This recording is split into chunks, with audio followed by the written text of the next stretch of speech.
You know, we most often, myself included, paint regret as this: the result of this blatant walking away from something, a deliberate declaration, sort of. Oh, no, I'm not doing that. No way. And sure, sometimes that's the case. Sometimes we're cognizant of our fear and decline to move forward. But I wonder how often our neglect or refusal is softer, more subtle. I wonder how much of our regret comes from simply not stopping and looking around, not letting in alternative points of view that challenge us and force us to level up. How much of our regret comes from simply not understanding how short life is and how quickly time passes us by. And if we don't create some abrupt change in our day-to-day, if we don't manufacture some momentum in our lives, even when it feels least ideal to do so, the ship we needed to be on will sail away without us. So think back to your hardest days, even the ones that took you out, that brought you to your knees, and realize that you survived every single one of them. You have for years been acquiring the armor, piece by piece, to move into something bigger. You've been learning, you've been evolving. But today, what about sitting down with yourself and having the discussion you don't want to have, but need to have? What about asking if it's time to leap where you once stepped, to run where you once walked?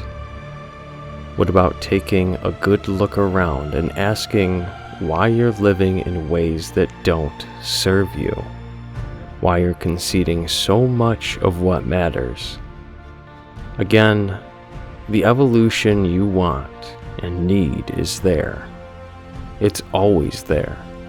And that's the key takeaway here. It will always exist.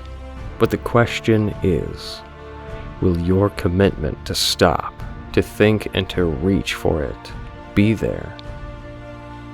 Years from now, looking back, I think we'll find that our willingness to ask those questions mattered more than we could have ever imagined. That silence often implies the lack of adversity needed to evolve. Because the reality you want, it doesn't come to you. You must go to it. And that means reapproaching today's normalcy and comfort, seeing those things for what they are. A continuation of the status quo. Nothing changes until you change. So take a look around.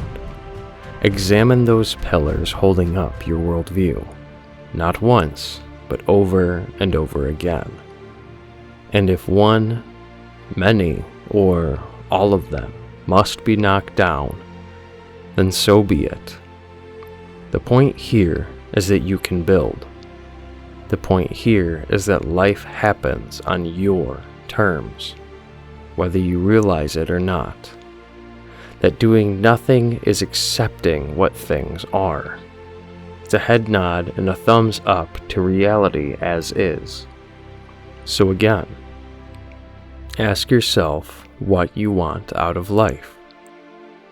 And if you are missing that mark, tear down what must be torn down. It might be hard now. It might hurt now. It might be uncomfortable now.